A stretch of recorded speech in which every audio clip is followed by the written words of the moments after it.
जय सिया राम। मैं आचार्य संदीप आप सभी का स्वागत करता हूं अपने चैनल भागवत गंगा पर। अभी क्षत्रिय वंशावली की वीडियोज़ आप लोगों के बीच में आ रही हैं और आज जो वीडियो मैं लेकर के आया हूं ये है श्रीनेत क्षत्रियों के बारे में, श्रीनेत ठाकुरों के बारे में, श्रीनेत वंश के बारे में आज हम बात करेंगे। तो उससे पहले मैं आपको बता दूं, अगर आप चैनल पर नए हैं तो जल्दी से सब्सक्राइब कर लीजिए चैनल को, क्योंकि ऐसी जानकारियाँ यहाँ पर आपको रेगुलर मिलती रहती हैं। तो चलिए वीडियो को शुरू करते हैं। श्रीनेत वंश है, सूर्यवंश की है शाखा है, निकुंभ वंश की है एक शाखा है सूर्यवंश के, और इनका गोत्र भरद्वाज होता है। कुल देवी इनकी जो है वो चंडिका देवी हैं। 3 प्रवर हैं इस गोत्र में, भारद्वाज, बारहस्पत्य और अंगिरस, ऐसा इन्होंने लिखा है। वेद है सामवेद, शाखा कौथुमी है, गोभिल ग्रहसूत्र आपका सूत्र है। अगर गोभिल ग्रहसूत्र आप ग्रहण करेंगे तो उसके अनुसार आपका विवाह इत्यादि होगा, ऐसा माना जाता है। निकुंभ वंश की एक शाखा है और ये लोग खुद मानते हैं कि गोरखपुर के बगल में, अब कपिलवस्तु तो अब नेपाल में चला गया है कुछ, और कुछ वहाँ रह गया है सिद्धार्थनगर इत्यादि में, जहाँ से मैं आता हूँ। तो वहीं की रियासत के ये लोग सबसे पहले हुए थे, वही इनकी रियासत हुई थी कपिलवस्तु, जहाँ के राजा दीर्घबाहु हुए थे। कौशलपुर के राजा बाहुशुत के समकालीन इनका भी राज्य हुआ करता था। इस राजा ने कपिलवस्तु राज्य को जीत करके अपने में मिला लिया था। राजा बाहु सुकेतु उनका नाम था। हाँ, उसके बाद राजा अशोक ने इस सूर्यवंश को 197 वर्ष विक्रमी संवत पहले चढ़ाई करके निकाल दिया था, जिसके कारण ये लोग इधर उधर मतलब तितर बितर होकर के बस गए थे, अलग अलग जा कर के बस गए थे। उस समय वशिष्ठ जी महाराज बद्रीनारायण में थे, तो कुछ लोग जा कर के जो है हिमालय में बस गए थे, तराई में चले गए थे, और वर्तमान में उसको टेहरी राज कहा जाता है, जिसकी राजधानी श्रीनगर है।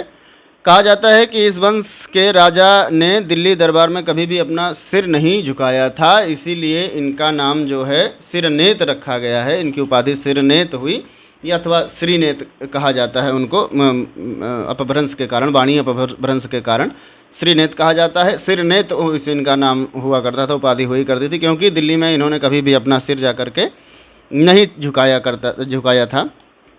दीर्घबाहु राजा की 25वीं पीढ़ी में सतयुद्ध नाम के राजा हुए, और उनके श्रेष्ठ पुत्र जो हुए उनका नाम शकुनदेव था।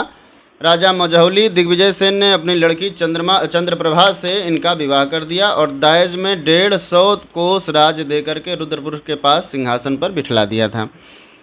बाद में इनके 2 लड़के हुए, अमरजीत और जयजीत। अमरजीत रुद्रपुर के राजा हुए और जयजीत जो हुए वो श्रीनगर की गद्दी पर चले गए, क्योंकि वहाँ के जो राजा थे वो लावल धोकर के ही मर गए थे, यानी उनकी संतान नहीं थी, इसलिए ही।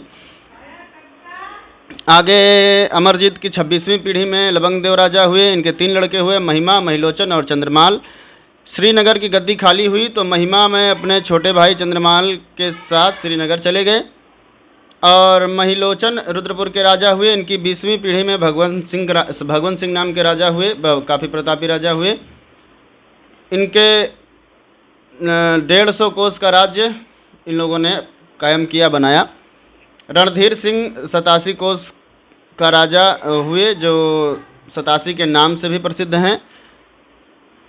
और जो जयसिंह जी थे वो 42 कोस, बांसी जो आज के समय में रियासत है, बांसी अभी भी है हमारे यहाँ, हमारा जो क्षेत्र पड़ता है वो बांसी में ही पड़ता है। वहाँ के राजा आज के समय में जयप्रताप सिंह जी हैं, राजकुमार जयप्रताप सिंह जी, वो विधायक भी हैं इस समय। वहाँ के काफ़ी नामी वंश है वो भी राजाओं का, अभी भी उनकी कोठियाँ इत्यादि वहाँ पर हैं, विद्यमान हैं। जगधीर सिंह हुए, 21 कोस उनवल उनका स्थान प्राप्त हुआ। फिर कई पीढ़ी बाद चंद्रमाल के वंश में जो है मकरंद सिंह जी हुए। श्रीनगर से गोरखपुर किसी कारणवश आए और इन्हीं रियासतों में रह गए। बाद में उनकी रियासत से बहुत से गांव मिले और इनका खानदान आगे बढ़ता गया, और जब खानदान बढ़ा तो ज़बरदस्ती भी कुछ इन्होंने दखल किया, मतलब अपने नाम किया धीरे धीरे। बांस गांव के बाबू के नाम से अभी ये मशहूर हैं इस समय, इस वंश के लोग। और जो 87 के राजा थे उनका राज्य 1857 के जो गदर मचा था राजद्रोह के कारण, उनका वो धीरे धीरे जाता रहा। अभी इस वंश की रियासत जो है बांसी बस्ती ज़िले में, उनौला गोरखपुर ज़िले में, और छोटे छोटे तालुकेदार अवध ज़िले में पाए जाते हैं, जो ये हैं श्रीनेत के वंशज लोग। और विवाह इत्यादि संबंध में ये अपने समकक्ष जो क्षत्रिय हैं, ठाकुर हैं, उनमें ये विवाह कर लेते हैं, ऐसा इनके वंश के वर्णन के बारे में मिला है, प्राप्त हुआ है। वीडियो आपको अगर पसंद आई है तो लाइक ज़रूर करिए, कमेंट में अपने विचार जरूर लिखिए, जो आपको ना समझ में आया हो वो भी लिखिए। मिलेंगे फिर किसी वीडियो में, तब तक के लिए सादर जय सिया राम।